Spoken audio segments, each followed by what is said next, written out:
காலை வணக்கங்கள். ஓம் திருமலர் திருவடிகள் போற்றி போற்றி. திருமந்திரம் 5ஆம் தந்திரம் 7வது அத்தியாயம் யோகத்தில் 2வது பாடல் 1458.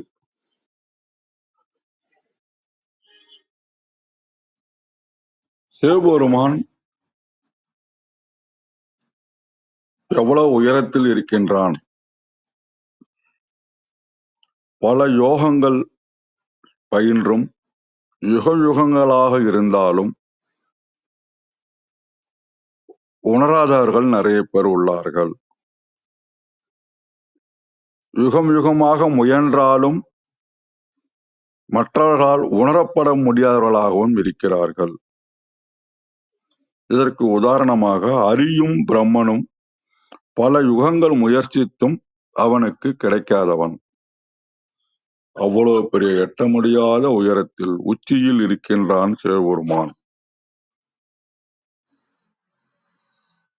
நாம ஏதோ யோக பயிற்சி அட்டாங்க யோகம் பண்ணிட்டு அப்படியே ஸ்ட்ரைட்டா போயிடணும், டிகிரி வாங்குற மாதிரி கடவுளை பார்த்துடலாம் அப்படின்னாக்கா அது உங்களுடைய அன்பையும் பக்தியையும் உங்களுடைய யுக யுகங்களாக நீங்கள் கடந்து வந்த பாதையிலும் தான் இருக்கின்ற என்று சொல்கின்றார்கள். முதல் வரி அதான் சொல்றாரு. ஊழிக்காலங்கள் பல கடந்து யோக பயிற்சியின் மூலம் தன்னை உணர்ந்தவர்கள் அப்படின்னா அவர்கள் தான் சித்தர்கள். யோக பயிற்சியின் மூலம் தங்கள் உடலிலே பல ஊழிக்காலங்கள் கடந்து வாழ்ந்து ஆற்றல் பெற்று தங்கள் உள்ளுக்குள்ளே உணரும் போது அவர்கள் சித்தர்களாக மலர்கின்றார்கள்.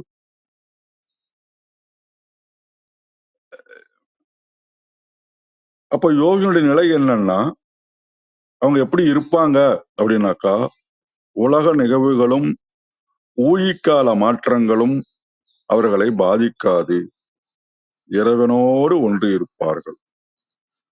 அதாவது ஒரு நாள் 2 நாள் இல்ல, பல கோடி ஆண்டுகள் சூழ்நிலை மாற்றங்கள் பேரிடை மாற்றங்கள் எது ஏற்பட்டாலும் பாதிக்கப்படாமல் அகமுகமாக பயணம் செய்து கொண்டு வெளியே தேடுவதை விட்டு யோகத்தின் வழியாகவே தேடிக்கொண்டிருக்கின்றார்கள். அப்படி தேடுகின்றவர்களுக்கு அன்பே சிவம் அப்படின்றத உடலையும் உள்ளத்தையும் ஒருநிலைப்படுத்தி அன்பின் உச்சநிலையை அடைந்து சிவனை உணர்கின்றார்கள். இதுதான் ரொம்ப அன்பு வேணுன்றாரு. பல ஊழி காலங்கள் யோக பயிற்சி செய்யணுன்றாரு. எல்லாத்தையும் மறந்து அவன் சிந்தனையிலே இருக்கணுன்றார். அப்ப இது ஒன்றும் ஈஸியா வாங்கக்கூடிய ஒரு டிகிரியா தெரியல. மிக்க நன்றி. வாருங்கள் ரத்னகுமார் ஐயா, வணக்கம். நன்றிங்க. திருச்சிற்றம்பலம். திருமூலர் திருவடிகள் போற்றி போற்றி. திருமூலரின் திருமந்திரத்தில் 5ஆம் தந்திரத்தில் 1458வது பாடல் பார்த்து கொண்டிருக்கின்றோம். பாடல் ஒலிக்கின்றது. ஊழிதோரூழி உணர்ந்தவர்கல்லால் ஊழிதோரூழி உணரவும் தானொட்டான் ஆழி அமரும் ஹரியன் என்றுளார் ஊழி என்றும் பொருட்சியுளானே. ஊழிதோறும் ஊழி உணர்ந்தவர்க்கு அல்லது ஊழிதோறும் ஊழி உணரவும் தான் உட்டார் ஆழி அமரும் அரி அயன் என்று உளோர் ஊழி முயன்றும் ஓருச்சி உள்ளானே.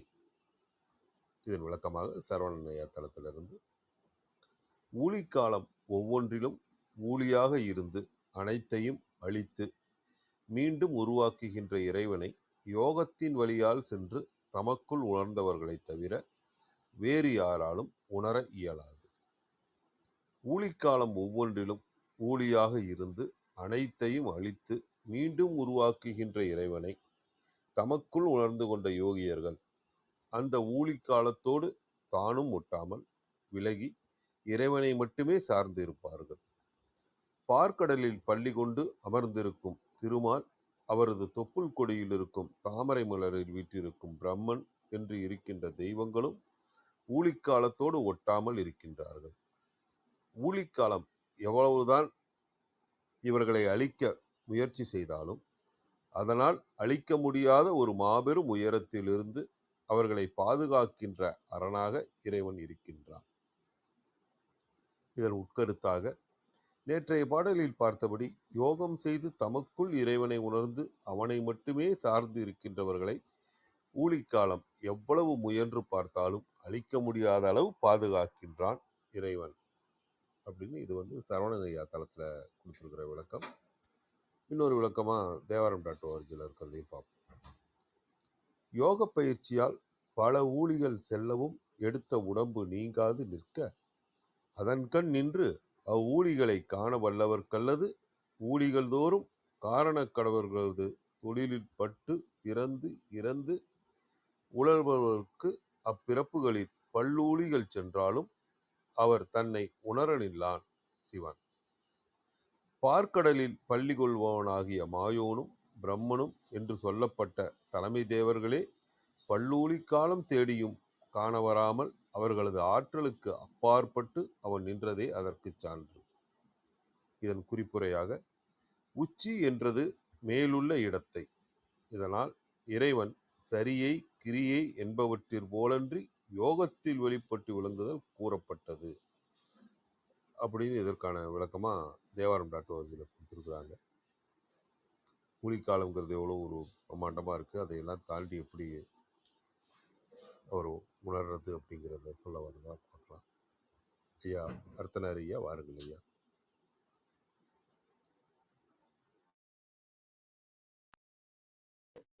சார் கௌரியம்மா கிருத்திகாம்மா யாரும் இல்லையா? இல்லைங்கம்மா, இல்லைங்கய்யா. சரி சரி சரி, நல்லது நல்லதுன்னா வருவாங்க. நம்ம அவங்களுக்காக அவங்க வர வரைக்கும் நம்ம ஏதாவது கலந்து ஆலோசனை பண்ணிக்கலாம். சரி, இது முதல்ல என்னன்னா, இந்த ஊழி அப்படிங்கிற ஒரு சொல் இருக்கு பாருங்க. இதுவே இந்த சொல் எங்கேருந்து வந்தது அப்படின்னு பார்த்தோம்னா, ஊழி அப்படிங்கிறது தான் ஊழி அப்படின்னு இந்த முதல் எழுத்து நீண்டு வருது. அதுதான் ஊழி அப்படிங்கிறது. இந்த ஊழி அப்படிங்கிறதுக்கான பொருள் என்ன அப்படின்னா, இடம் அப்படின்னு அர்த்தம். அற்றார் அழிபசி தீர்த்தல் அஃது ஒருவன் பெற்றான் பொருள் வைப்பு உழி அப்படின்னு வரும். இந்த உழி அப்படிங்கிறது தான் ஊழி அப்படின்னு வருது. இந்த ஊழி அப்படிங்கிறது என்ன அப்படின்னா, நம்ம வடமொழியில பிரளயம் அப்படின்னு சொல்லுவாங்க. அப்படி பல ஊழிகள் கடந்துச்சுன்னா அதுக்கு பேரு மகா பிரளயம் அப்படின்னு சொல்லுவாங்க. லயம் அப்படின்னாலே ஒடுங்குதல் அப்படின்னு அர்த்தம். அதாவது எதுவுமே அழியாது, டெஸ்ட்ராய்டு அப்படிங்கிறது கிடையாது. ஒன்று இன்னொன்றுல போய் ஒடுங்கிதான் இருக்கும். இப்ப நம்ம ஒரு காகிதம் பயன்படுத்துறோம். பயன்படுத்தின உடனே நம்ம பயன்பாட்டுல இருக்கிற வரைக்கும் அதை நம்ம பொறுப்பா வச்சிருப்போம். பயன்பாட்டுல இருக்கிற வரைக்கும் பொறுப்பா வச்சிருப்போம். பயன்பாடு முடிஞ்சிச்சுன்னா வெறுப்பா தூக்கி போடுவோம். அதுக்கு வேற பேரு குப்பை அப்படின்னு பேரு. ஆனா இப்ப இந்த குப்பையா இருக்கிற தாள் என்ன ஆகும்னா, மறுபடியும் போய் அரைச்சு மறுபடியும் தாளாதான் வரும். அதுல அழிவது அப்படிங்கிறது கிடையாது, ஏதோ ஒரு இடத்துல போய் ஒடுங்கும். அது மாதிரி இந்த பஞ்சபூதம் அப்படிங்கிறது இருக்குல்ல, இது எங்க போய் ஒடுங்கும் அப்படின்னா இயற்கையில போய் ஒடுங்கும். இயற்கை அப்படிங்கிறதுக்கு சிவம் அப்படின்னு நம்ம சைவ சித்தாந்தத்துல சிவம் அப்படின்னு சொல்லுவாங்க. ஆனா பொதுவா பார்த்தோம்னா இயற்கை அப்படின்னா இன்னும் சிறப்பா இருக்கும். இயற்கையில போய் எல்லாமே ஒடுங்கும். சரி, எல்லாமே ஒடுங்கும் அப்படின்னா எவையெல்லாம் எங்கே போய் ஒடுங்குகிறதோ அவையெல்லாம் அங்கே இருந்து மீண்டும் தோன்றும் அதனாலதாங்க அந்த லிங்கம் அப்படிங்கிற சொல்லுக்கு என்ன பொருள்னா, லிங் அப்படின்னா ஒடுங்குதல், கம் அப்படின்னா தோன்றுதல். அது விநாயகரை பத்தி சொல்லும்போது ஓம் கம் கணபதையே நமக அப்படின்னு சொல்றாங்கல்ல, அதான் தோன்றுதல் அப்படிங்கிறது. ஆனா இதுல என்ன ஒரு விஷயம் அப்படின்னா, இந்த யுகம் அப்படிங்கிற ஒரு விஷயம் இருக்கு பாருங்க. இதுல ஒரு நாள் இவரு அழகேசன் சார் படிச்சாரு. அது எனக்கு இன்னும் நல்லா நினைவு இருக்கு. முதல் யுகமா இருக்கிறது கிரத யுகம்ங்க. இந்த கிரத யுகத்துல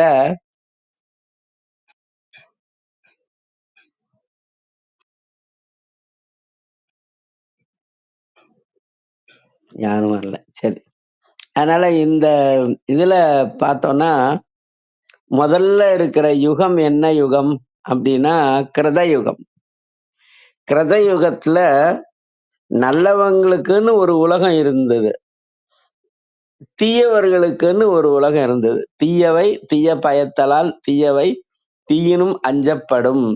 திருக்குறள்ல தீவனை எச்சம் 21வது அதிகாரத்துல இருக்கும். அப்ப கிரத யுகத்துல நல்லவங்க ஒரு உலகத்துல இருந்தாங்க, தீயவர்கள் ஒரு உலகத்துல இருந்தாங்க. இது கிரத யுகமா இருந்தது. அது ஒரு ஊழி காலம்தான் அது. அதுக்கப்புறம் அந்த உலகம் ஒடுங்கி இன்னொரு உலகம் தோன்றுது. அதுக்கு பேரு திரேதா யுகம் அப்படின்னு பேரு. இந்த திரேதா யுகத்துல நல்லவங்களுக்கும் கெட்டவங்களுக்கும் ஒரே உலகம். 2 பேரும் ஒரே உலகத்துல இருந்தாங்க. அதுதான் வந்து ஆஹ், ராமாயணம் அப்படின்னு சொல்லப்படுவது. அந்த திரேதா யுகத்துல நல்லவங்களும் கெட்டவங்களும் ஒரே உலகத்துல இருப்பாங்கங்க. யார் நல்லவங்க யார் கெட்டவங்கங்கிறது அவங்கவங்களுடைய அறிவை பொறுத்தது, அவங்கவங்களுடைய உணர்வை பொறுத்தது அது. ஆனா நல்லவங்க கெட்டவங்க 2 பேரும் ஒரே உலகத்துல இருப்பாங்க திரேதா யுகத்துல. அதுக்கப்புறம் அடுத்து வரக்கூடியது துவாபர யுகம். இப்ப முதல்ல கிரத யுகத்துல வேற வேற உலகத்துல இருந்தாங்க. திரேதா யுகத்துல நல்லவங்களும் கெட்டவங்களும் ஒரே உலகத்துல இருந்தாங்க. துவாபர யுகத்துல பாத்தீங்கன்னா நல்லவங்களும் கெட்டவங்களும் ஒரே குடும்பத்துல இருந்தாங்களாம். அதான் மகாபாரதம். சரி, இப்ப இருக்கிறது கலியுகம். கலியுகத்துல பார்த்தோம்னா நல்லதும் கெட்டதும் ஒருத்தருக்குள்ளவே இருக்குமா. இப்படி நல்லது கெட்டது அப்படிங்கிறது குறுகி குறுகி குறுகி போயிட்டே இருக்குது. இந்த ஒவ்வொரு யுகத்தையும் யுகம் அப்படின்னு சொல்றோம். இந்த 4 யுகமும் சேர்ந்தது ஒரு சதுர்யுகம் அப்படின்னு சொல்லுவாங்க. இதுல என்ன அப்படின்னு கேட்டோம்னா, இப்ப நமக்கெல்லாம் 365 நாள். செவ்வாய் கிரகத்துக்கு போனோம்னா அங்க ஒரு வருஷங்கிறது 665 நாள். நீங்க அறிவியல் ரீதியா கூட பார்க்கலாம். அது மாதிரி அந்த அங்க பார்த்தோம்னா செவ்வாய் கிரகத்துல 665 நாள் மொத்தமா. அப்ப 665 நாள் செவ்வாய் கிரகத்துல அப்படிங்கும்போது அப்படியே நம்ம மேல மேல மேல மேல போனோம்னா பிரம்மலோகத்துல போனோம்னா நமக்கு ஒரு ஆண்டா இருக்கிறது தான் அவங்களுக்கு ஒரு நாள் அப்படின்னு சொல்லுவாங்க. பிரம்ம வருடம் அப்படின்னு சொல்லுவாங்க. அப்படியே போயிட்டே இருக்கும்போது ஒரு கல்பம் அப்படின்னு சொல்லுவாங்க. அது மாதிரி பார்க்கும்போது இந்த யுகம் அப்படிங்கிறது எவ்வளவு அப்படிங்கிறது நம்ம எங்க இருக்கிறோமோ அங்க பொறுத்ததுதான் யுகம் அப்படிங்கிறது. ஆனா இந்த யுகத்துல இதுல நம்முடைய நம்பிரான் திருமூலர் அடியார்க்கும் அடியேன்னுவாரு சுந்தரர் பெருமான். நம்பிரான் திருமூலர் என்ன சொல்றாரு அப்படின்னு சொன்னா, நீங்க யுகம் யுகமா யோகம் செய்தாலும் உச்சியில் இருக்கக்கூடியனா உயர்ந்த இடத்தில் இருக்கக்கூடிய, உயர்ந்த இடம் எது அப்படிங்கிறது அறிவுக்கும் அன்புக்கும் தான் புலப்படுமே தவிர, அதுல 3 விஷயம் இருக்குங்க. ஒண்ணு அறிவு, இந்த அறிவு எது அப்படின்னா இறைவனை பற்றிய அறிவு. அதுக்கு பேர் பதிஞானம் அப்படின்னு பேரு. இந்த பதிஞானம் வந்த உடனே அன்பு அப்படிங்கிறது வரணும். அன்பும் இந்த உயர்ந்த அறிவும் வந்துடுச்சு அப்படின்னா அந்த உச்சியில் இருக்கிற இறைவன் நமக்குள்ள வருவாரு. ஆனா இந்த அன்பு அப்படிங்கிறது இல்லைன்னா அது நீங்க எவ்வளவு பெரிய தலைமைக்கு உரியவராக இருந்தாலும் இறைவன் தனக்குள்ள வர்றது இயலாது அப்படின்னு சொல்றாரு. விந்தியாம்மா வந்திருக்காங்க, அவங்க சொல்லட்டும். அதுக்கு பிறகு ஒரு பாடல் ஒண்ணு அது ஒரு திருப்புகழ் ஒண்ணு இருக்கு, அதை சொல்லி நம்ம நிறைவு பண்ணிக்கலாம். வேற யாராவது சொல்றனா கூட சொல்லுவாங்க. அடுத்தது விந்தியாம்மா, வாங்கம்மா. நன்றி. வாங்கம்மா விந்தியாம்மா. நன்றி பிரணவ் ஐயா.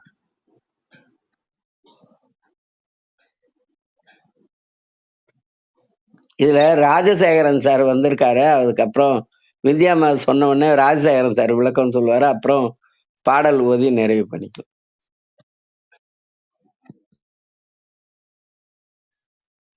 அனைவருக்கும் வணக்கம். ஓம் சிவசக்தி போற்றி, ஓம் திருமூலரே போற்றி. 1458வது திருமந்திரம். திருமாலும் பிரம்மனும் தேடியும் காணாதவன். திருமந்திரம். ஊழி தோருளி உணர்ந்தவர்க்கு அல்லது ஊழி தோருளி உணரவும் தான் ஒட்டான். ஆழி அமரும் அரி அயன் என்று உளார். ஊழி முயன்றும் ஓர் உச்சி உளானே. யுகம் யுகங்களாக யோகம் பயின்று உணர்ந்தவர்களுக்கே அல்லாமல் யுகம் யுகமாக முயன்றாலும் மற்றவர்களால் உணரப்பட முடியாதவன்.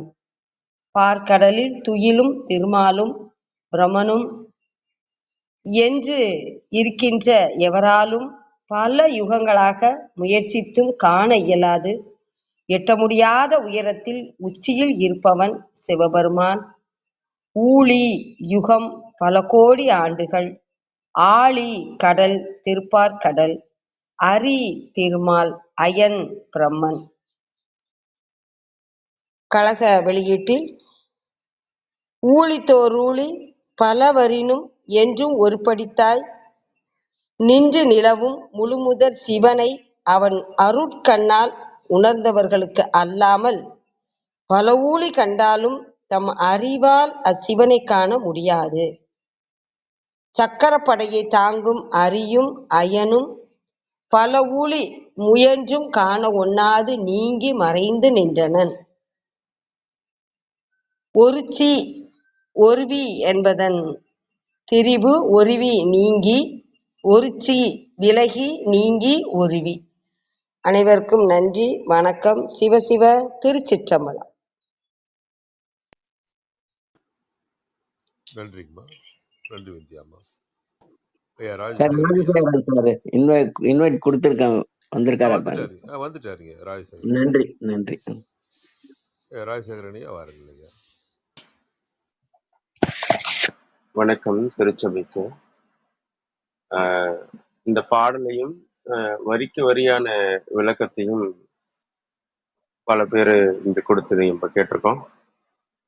கொஞ்சம் எளிமையா இதை புரிஞ்சுக்கிற மாதிரி நான் சொல்ல முயற்சி செய்கிறேன். ஊழிதோறும் ஊழி உணர்ந்தவர்க்கு அல்லது ஊழிதோறும் ஊழி உணரவும் தான் ஒட்டான். ஆழியமரும் அரி அயன் என்று உள்ளார். ஊழி முயன்றும் ஓர் உச்சி உள்ளானே.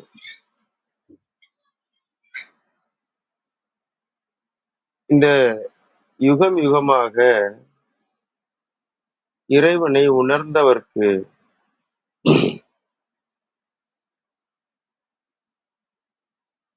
அவங்க என்ன பண்ணுவாங்க? ஏதோ ஒரு காரணத்துக்காக நம்ம திரும்பி திரும்பி பிறக்கிறோம்னு நம்ம படிச்சிருக்கோம். நம்ம வினை முடிக்க வந்துடுவோம். அத கூட்டலும் இல்லாம நல்வினையான கூடுதலும் இல்லாமல் தீவினையான எதிர்மறையும் இல்லாம இருந்தாதான் இங்க நம்ம பிறப்பு இல்லாம இருக்கலாம் அப்படின்ட்டு. இந்த சித்த பெருமக்கள் அல்லது இறைவனை தன்னுடைய வாசியின் மூலமாக ஆழ்ந்து உணர்ந்து அவன் கூட கலந்து இருக்கிறவங்க யுகம் யுகமாக பிறக்குறாங்க. அது பெரிய தியாகம் தான். என்னத்துக்குன்னா இங்க பிறக்கறதுக்கு அவங்களுக்கு விருப்பம் இருக்காது, இருந்தாலும் பிறக்குறாங்க. எதுக்கு? ஏதோ ஒரு கடமைக்காக. இறைவனே போயிட்டு வாங்க அப்படின்னு அமுச்சு வைப்பாராமா. அப்ப அவங்களுடைய கடமைக்காக அவங்க வந்து பிறக்குறாங்க. ஆனா உண்மையிலேயே உணர்ந்துட்டாங்க அப்படிங்கிறவங்க என்ன பண்ணுவாங்க, எத்தனை யுகம் வந்துட்டாலும் அவங்க இந்த உலகத்தோட ஒட்டி இருக்க மாட்டாங்க, இதுல பற்றுல மாட்ட மாட்டாங்க. அப்படி தொடர்ந்து இருக்கிறவங்க ஒரு சில காரண காரியங்களுக்காக அவங்களுடைய தகுதியின் அடிப்படையில இறைவனால இந்த வேலையை பண்ணுங்க அப்படின்னு அனுப்பிச்சு வைக்கப்படுவாங்க. இது ரொம்ப பொதுவான ஒரு விதி. உணர்ந்தவர்கள் இப்படிதான் இருப்பாங்க அப்படின்னு சொல்லி.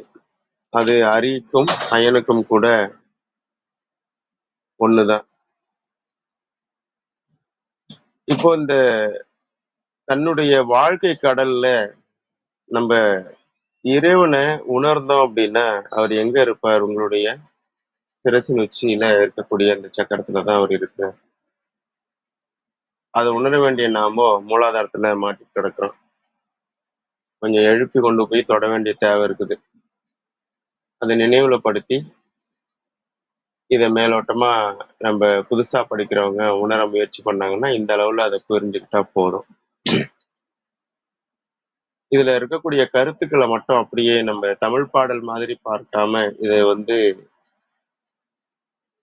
எப்படி நம்ம வாழ்வியல் தத்துவங்களை, இந்த இக வாழ்க்கை அப்படின்னு சொல்லுவாங்க, இந்த புவி வாழ்க்கை, அப்புறம் ஸ்பிரிச்சுவல் லைஃப், அந்த ஆன்மீக ஆழ்ந்த வாழ்க்கை, அதற்கான ஒரு நினைவூட்டலை எல்லா பாடல்லையும் திருமூலர் அவர்கள் வச்சிருக்கிறார். இப்படி குரல் வந்து ஒரு ஒரு நாளும் நீங்க இங்க வாழும்போது இந்த உடலோடு சதையோடு ரத்தத்தோடு மக்களோடு கலந்து இந்த உலகத்துல வாழும்போது என்ன மாதிரி மனநிலையில எல்லாம் நீங்க இருக்க வேண்டிய தேவை இருக்குதுங்கிறத திருக்குறள் சொல்லுதோ, அதே போல இந்த உடலை தாண்டி, இந்த ரத்தமும் சதையுமான உடலை தாண்டி நீங்க ஞாபகத்துல வச்சிருப்பீங்க, நம்ம வந்து பிராணமய கோஷம் அப்படின்லாம் நமக்கு உடல்ல பல அடுக்குகள் இருக்கு அப்படின்னு. அதையும் தாண்டி நம்ம ஆன்மா அப்படிங்கிற உணர்வுல அந்த 7 வகையான அடுக்கு இருக்குன்னு சொல்லுவாங்க. அதை தாண்டி இப்படி இருக்குங்கிறது தெரியணும். தெரிஞ்சதை ஆழ்ந்து உணரணும். அப்படி உணரணும் அப்படின்னா நம்ம என்ன பண்ணணும்? 7 சக்கரங்களை தாண்டி அந்த 7வது சக்கரத்துல போய் ஒன்றிணைய வேண்டிய முயற்சி பண்ணணும். குறைஞ்சபட்சம் ஆசையாவது வைத்திருக்கணும். அப்படி வச்சிருந்தா நமக்கு வேலையை இறைவன் கொஞ்சம் கொஞ்சமா நடத்தி தருவார். அப்போ அதை உணரும் போது நமக்கு மிக உயர்ந்த நிலை கிடைக்கும். நமக்கு சமாதி சித்தியாகும் அப்படின்னு சொல்லுவாங்க. அதை ஒட்டி நம்ம இந்த பாடலை அப்படி உணர்ந்துக்கலாம். ஊழி தொறும் ஊழி உணர்ந்தவர்க்கு அல்லது ஊழி தொறும் ஊழி உணரவும் தானொட்டான் ஆழி அமரும் அரியயன் என்றுள்ளார் ஊழி முயன்றும் ஓர் உச்சி உளானே. எவ்வளவு பெரிய கடமைகள்ல நீங்க மாட்டி இருந்தாலும் அவங்க எங்க இருப்பாங்க? அந்த உச்சியில தான் இருப்பாங்க.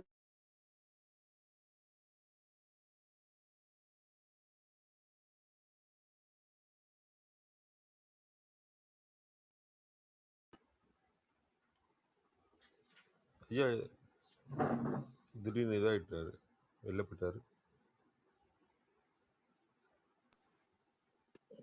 வெளில போயிட்டேன். வெளில போய் தள்ளிடுச்சா? பேசிட்டு இருந்தாருங்க.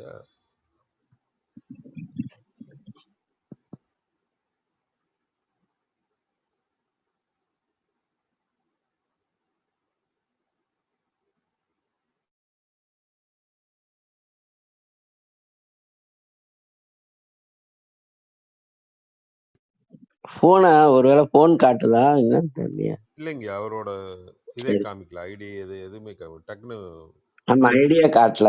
ஆ, வந்துட்டாரா? இல்லை வரலைங்கய்யா. சரி.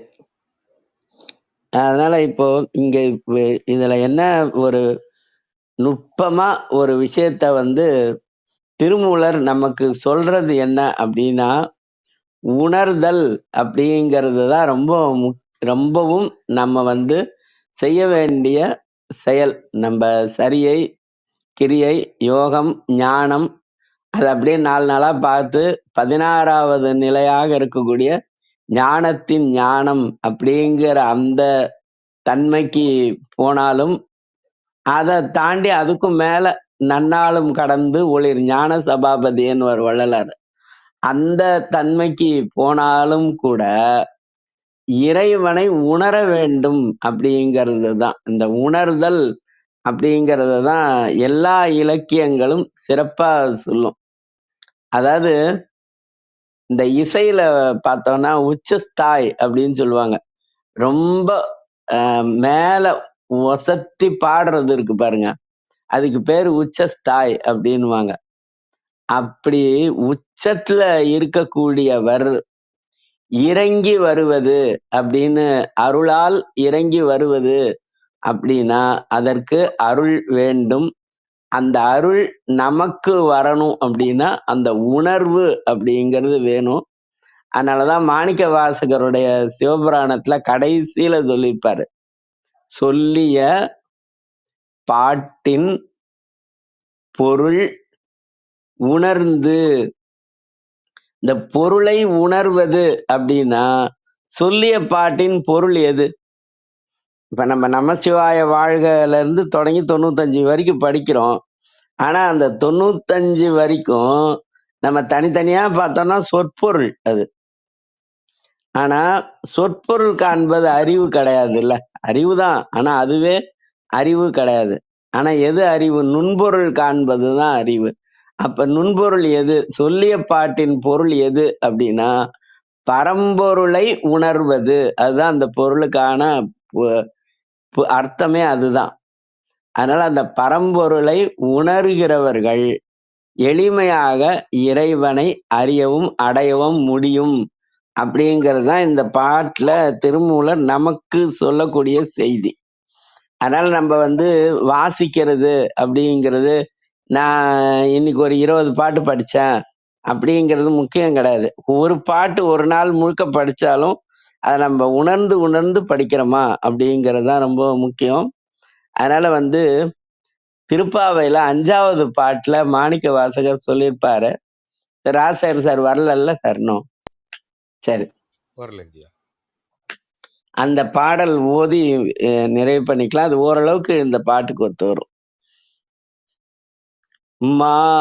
மாலரியா நான் முகனும் காணாம் மலையினை நாம் மாலரியா நான் முகனும் காணாமலையினை நாம் போலறிவோம் என்றுள்ள பொக்கங்களே பேசும் பாலூரு தேன்வாய்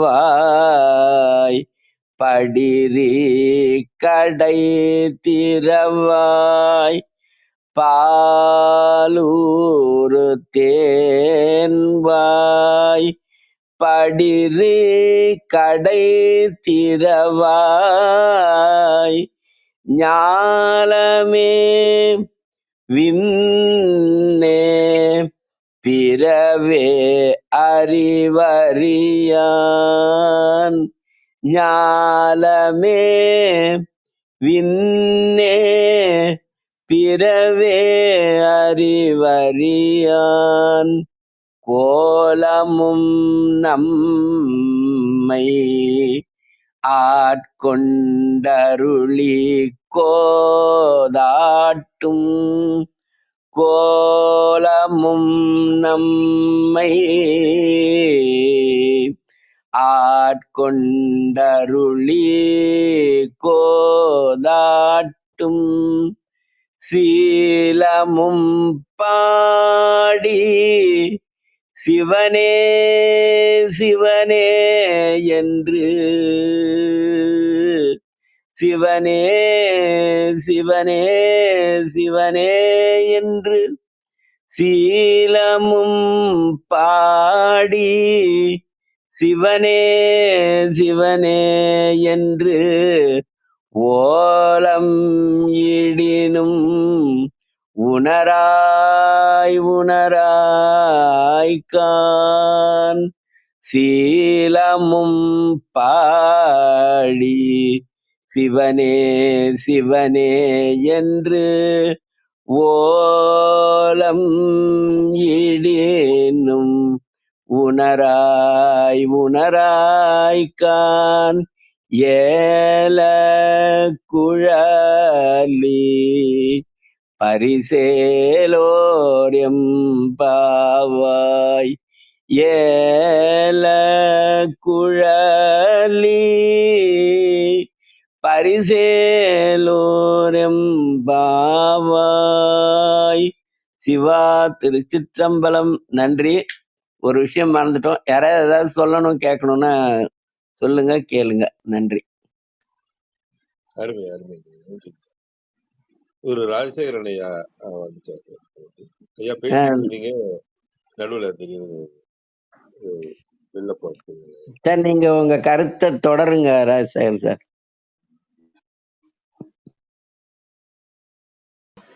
நான் பேசுனது கேட்கலையா? அப்போ அது எனக்கு ஏதோ ஒரு ஆப்ல தான் பிரச்சனை, வெளில போயிட்டு வந்தேன். போயிட்டீங்க, வெளில போற தெரியாம கைப்பட்டு போச்சான்னு தெரியல. சரி, நான் பாடல் மட்டும் இன்னொரு முறை படிச்சிடுறேன்.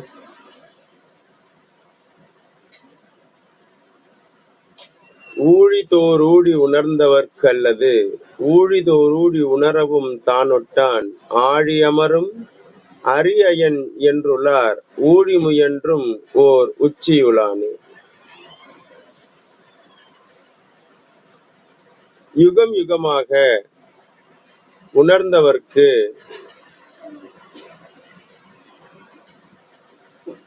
யுகம் யுகமாக உணர முயற்சிப்பவர்களுக்கு அது ஆழியில இருக்கக்கூடிய, கடல்ல இருக்கக்கூடிய அரியயன் அப்படின்னு இருக்கக்கூடிய அவங்களுக்கும் கூட ஊழி காலமாக முயன்றாலும் இறைவன் எங்க இருக்கிறான் அப்படின்னா உச்சியில இருக்கிறார். என்ன சொல்ல வர்றாங்க அப்படின்னு நம்ம புரிஞ்சுக்கலாம் அப்படின்னா, இந்த யோக கலாச்சாரத்துல சித்தர்களுடைய யோகம் வாசி யோகமா இருக்குது. இந்த வாசியின் அடிப்படைய நம்ம நீள அகல ஆழங்களை பார்த்தோம்னாக்க, இன்னைக்கு நம்ம பார்க்கக்கூடிய ஆகமங்கள், கோயிலினுடைய கட்டுமான முறைகள், அங்க இருக்கக்கூடிய ஒரு கோயில் இருக்கக்கூடிய ஒரு வழிபாட்டு முறைகள் நமக்கு காரணம் தெரியாமலேயே இது ஐதீகம் அப்படின்னு சொல்லி தொடர்ந்து பண்ணியே இருக்கிறாங்க. அந்த காரணம் தெரியாம இருந்தாலும் காரியம் நடக்கும்போது அதற்கான விளைவுகள் சிறப்பா இருக்கும். அது என்ன வேலை நமக்கு பண்ணுது, என்ன தத்துவங்களை சொல்லுவதற்காக இந்த கோயில் எல்லாம் கட்டினாங்க, அது உடலோடு எப்படி ஒத்து போகுது, இதெல்லாம் ஓரளவு ஆழ்ந்து பார்த்தவங்களுக்கு புரியும். இப்ப இறைவன் எங்க இருக்கிறாரு அப்படின்னா, நம்மளுடைய 7 சக்கரங்கள்ல நீங்க 7வது சக்கரத்தை தொட முயற்சி பண்ணும் போது உணர முடியும் அப்படிங்கிறது ஓரளவு நமக்கு புரிவதற்கு எளிமையா இருக்கக்கூடிய ஒரு கருத்தா வைத்துக் கொள்ளலாம். அதை நினைவுபடுத்துறாரு